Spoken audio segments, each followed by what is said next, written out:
আঙ্গর দাদা তো ফুটবল খেলতো, প্রতি ম্যাচে ৩৫টা ৪০টা করে গোল হইতো, কিন্তু আঙ্গর দাদির লগে পাইতো না।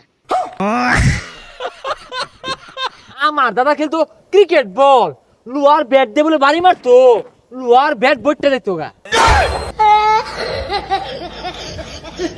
এ বন্ধু, বাংলাদেশ তো আজকাল ঠকছে, হারাম দাদার একটা ম্যাচ জিতা পাই না। ভাবদাসি এগুলার কান্দা রাহাম, ২ দিন পরে তো এগুলা গুহালে ভাত খাইবো। এই যে খাবারটা দিতাছি না, ও একটা কামনা রাখ পাবি না। এটা তুই কি শুনাইলি রে? হ্যাঁ, খেল খেলছে আঙ্গর দাদারা, এইরকম বড় ক্রিকেট বল আছে, ৩ জনে মিললা মারছে, দাদা এল্লাই বাড়ি মারছে, সীমামা পার হইয়া আর ২ গ্রাম পার হয়ে গেছে গা। আর অহনাই রে খেল খেলে শেষ করে আসছে রে। তোর দাদা ক্রিকেট খেলতো, আঙ্গর দাদা তো ফুটবল খেলতো, প্রতি ম্যাচে ৩৫টা ৪০টা করে গোল হইতো, কিন্তু আঙ্গর দাদির লগে পাইতো না। না মানে আঙ্গর দাদির লগে খেলা পাইছে না, আঙ্গর দাদি একটা খেলোয়াড় আছিল, এ দুমুলে ২০-৩০ জনের লগে খেলতো। কি শুনাইলি রে? হ্যাঁ, না না, আমি এই হারামজাদাগুলোর কথা কই, এরা কোন ধরনের ক্রিকেট খেলে? এটা খেল খেলে বাড়ি মারে তো সীমামায় পার হওয়া হয় না। আরে সীমা না, সীমা না, আঙ্গর দাদা খেলতো বল। মেসি বলে আঙ্গর দাদার লগে ৫ দিয়ে একটা না ৬ মাস দৌড় মারছে, তাও দাদার একটা পুরা ধরার পাইছে না। এটা তুই কি শুনাইলি রে? হ, তোর দাদা খেলতো ফুটবল, আমার দাদা খেলতো ক্রিকেট বল, লুয়ার ব্যাট দিয়ে বলে বাড়ি মারতো, লুয়ার ব্যাট বইটা দিত গা। কি কস? তোর দাদা এদুম প্লেয়ার আছিল, আঙ্গর দাদাও বেড়া খেলোয়াড় আছিল। একবার আর শট মারছে বল মাদে, বল যায় স্টেডিয়ামের গ্যালারি ভাঙ্গি আসছে। হ্যাঁ, তাহলে তোর দাদা তোর দাদির লগে পাইলো নাকি? আমি বুঝি না, দাদা তো বহুত বড় বড় স্টেডিয়ামে খেলছে, কিন্তু দাদির স্টেডিয়ামের সীমানা খুঁজে পাইছে না, বেড়া বড় আছিল মনে হয়। হ, ওই কথাটাই, দাদা যেহেতু বিশাল খেলোয়াড় আছেন, আমি তো দাদার নাতিন, কিছুটা শিখছি।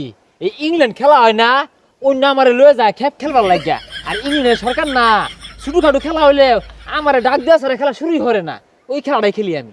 হ, আঙ্গর দাদাও আমার যাইতে সময় শিখাইতে হয়ে গেছে, কইলো নাতিন দেখ, আমি তো বেড়া খেলোয়াড় আছিলাম, তোর তো ওল লাগবো। পরে আমি মোটামুটি এখন বালাই খেলি, ওই যে এমবাপ্পির বদলে ওইদিকে ফাইনাল খেলাটা আমার তুলবার চাইছিল। হ্যাঁ, আমারটাও না, ও বিরাট কোহলি আছে না, আর আপ পাকিস্তানের যে রাশেদ খান আছে, এরা বুদ্ধি পরামর্শ নেয়, আমি আবার শিখাই দিই কিভাবে মারলে বাউন্ডারি হইব, কিভাবে মারলে ৬ ছক্কা হইব, ওগুলো পরামর্শ দিই। শেষ করে আছে রে। আর মনে করি যে এই সামনের মাসে বিসিবি আমারে ডাকছে, বুদ্ধি পরামর্শ চাইতাছে, কি মিলে ক্রিকেট খেলাটা উন্নত করুন, যা ফুটবল খেলা পরামর্শ দিবার পাইম, অতটা দুর্বল না, এই খেলে পরামর্শ দিয়ার লাগা চিন্তা হচ্ছে সামনের মাসে যাইবাম। বেতন আবার কইছি যে কোটি টাকার নিচে হইতো না, কারণ আমার দাদা তো বিশাল খেলতো। কি রে, তুই জীবনে ব্যাটা তো নিছিলি, আর যে বড় বড় গপ পড়তাছস, মাথা তো নষ্ট হয়ে গেল। আরে আমি না, আঙ্গর দাদা বিশাল খেলতো না রে। আমি তো জানতাম তোর দাদা চেরাতে বসিতে মাছ মারতো। ও, তোর দাদা মাছ মারতো? আঙ্গর দাদা আছিল খেলুয়ার, ইংল্যান্ডে কয়েকদিন বরাবরই খেলতো, লিগে ডাকতো ইংল্যান্ডের। এই তোর দাদা না বাড়ি বাড়ি ঘুরে ফিরার মধ্যে বয়া চুল কাটতো মাইছের, নাফিত না আছিল তোর দাদা? তোর দাদা খেলো আর কোন দিনের আছিল রে? ও, তোর দাদা চুলালাই খাইতো। তুই অত বেড়া আসাপসি মারলি, তোর দাদা বলে লুয়ার ব্যাট দিয়ে গেলতো, লুয়ার ব্যাট বলে ভাঙে গেত। এই তোর বংশের মধ্যে কেউ টিকার বলা তো নিছে, আর ইনো বড় বড় গপ পড়স, এই তোর দাদা জীবনে রাখে তো খেললা দেখছে, আইরা বড় বড় গপ্প মারাইতাছ, যাইতাছ। বন্ধু এগুলো বলতো না, আমরা যাই গিয়া। না, এখন লাগে আঙ্গুর বন্ধু না।